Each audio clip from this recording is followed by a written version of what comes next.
नमस्कार, मी सुप्रियाज रेसिपीमध्ये सर्वांचं स्वागत आहे. झणझणीत अशी ओल्या हरभऱ्याची आमटी मी आज बनवून दाखवणार आहे आणि खूप सोपी पद्धत अशी दाखवणार आहे. ही आमटी भातासोबत, भाकरीसोबत किंवा पोळीसोबत अतिशय छान अशी लागते आणि चविष्ट खमंग अशी ही आमटी तुम्ही एकदा तरी नक्की ट्राय करून पहा. तर पाहूयात आपण हे अशा पद्धतीने ओले हरभरे मी छान असे सोलून घेतलेले आहेत. तर याला कोणी सोलाण्याची आमटीही म्हणते. तर एक वाटीभर हरभरे माझ्याकडे आहेत हे ओले आणि व्यवस्थित कोरडेच आधी आपल्याला परतून घ्यायचे आहेत. त्याच्यामध्ये तेल वगैरे टाकायचं नाही. तर आपल्याला छान अशा पद्धतीने याला परतून घ्यायचे आहेत. तर हे जास्त कडक नाहीत किंवा निब्बर नाहीत, त्यामुळे याला भाजायला खूप कमी वेळ लागतो. तर अशा पद्धतीने हे छान असे भाजून झालेले आहेत. कच्चेपणा दूर करायचा आहे, जास्तही कडक करायचे नाहीत आणि थंड करायला साईडला ठेवलेले आहेत मी हे हरभरे. आणि त्याच भांड्यामध्ये इथे मी 2 चमचे तेल घालून घेतलेले आहे आणि हे जे थोडे सुक्या खोबऱ्याचे तुकडे आहेत ते मी याच्यामध्ये परतून घेतलेले आहेत. लसूण घेतलेलं आहे, कढीपत्त्याचे 2-3 पाने, इथे आलं आहे आणि कोथिंबिरीचे देठांचे हे आहेत. आणि इथे जे बघू शकता खोबरं थंड झालेलं आहे. थोडेसे जिरे ॲड केलेले आहेत आणि मिक्सरवर वाटून घेतलेलं आहे. हे हरभरे यामध्ये घातलेले हरभरेसुद्धा पल्स मोडवरच फिरून घेतलेले आहेत. तर त्याच भांड्यामध्ये इथे मी परत एकदा तेल ॲड केलेलं आहे आणि तेलामध्ये 1 चमचा मोहरी घातलेली आहे, अर्धा चमचा जिरं घातलेले आहेत, थोडंसं हिंग घातलेलं आहे चवीनुसार आणि कच्ची कोथिंबीर ॲड केलेली आहे आणि थोडासा कढीपत्ता पण यामध्ये चिरून घातलेला आहे, 2-3 पाने. तर ही जी फोडणी आहे ही व्यवस्थित आपल्याला छान परतून घ्यायची आहे.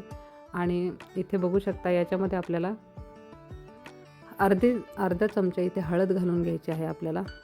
आणि इथे बघू शकता लाल तिखट घातलेलं आहे मी.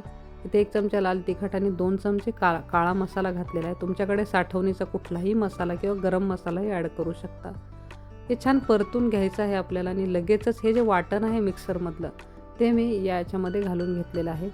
आणि बघू शकता खोबरं, लसूण आणि हे हरभरे सगळ्या गोष्टी एकत्रच वाटून घेतलेल्या आहेत. खूप बारीक करायचं नाही, थोडंसं पल्स मोडवरच आपल्याला आधी तो मसाला पूर्ण वाटून घ्यायचा आहे बारीक आणि मग हरभरा घातल्यानंतर फक्त एकदाच फिरवायचा आहे, 1दा ते 2दा. आणि छान हे सर्व जिन्नस आपल्याला परतून घ्यायचे आहेत. व्यवस्थित परतल्यानंतर इथे बघू शकता साईडलाच मी गरम पाणी करून ठेवलेलं आहे. आपल्याला उकळलेलं पाणी यामध्ये ॲड करायचं आहे. तर 2 ग्लास पाणी मी यामध्ये ॲड केलेलं आहे आणि व्यवस्थित आपल्याला याला मिक्स करून घ्यायचं आहे. तर इथे बघू शकता आता आपल्याला चवीनुसार मीठ ॲड केलेलं आहे इथे मी आणि याला खळखळून अशी उकळी आलेली आहे. कच्ची कोथिंबीर ॲड केलेली आहे. तर तुम्हाला तिखट कमी जास्त करू शकता. तर इथे बघू शकता सुंदर अशी ही आमटी, शक्यतो पातळच असते, जास्त आमटी घट्ट नसते. तर ही झणझणीत आणि चमचमीत आमटी तुम्ही एकदा तरी ट्राय करून पहा. खूप सोपी अशी पद्धत आहे, खूप काही साहित्य लागत नाही आणि अशा पद्धतीने आमटी थंड झाल्यावर बघू शकता छान याला तर्री आलेली आहे. खूप छान, अगदी पाहूनच खावीशी वाटते. तर अशा पद्धतीने तुम्ही एकदा तरी ट्राय करून पहा आणि तुम्ही कशा पद्धतीने करता ही आमटी तुम्हाला नक्की कमेंटद्वारे कळवा. तर रेसिपी आवडली असेल तर तुम्ही नक्की लाईक करा, शेअर करा आणि सबस्क्राईब करा. नेक्स्ट व्हिडिओसह भेटू, तोपर्यंत बाय.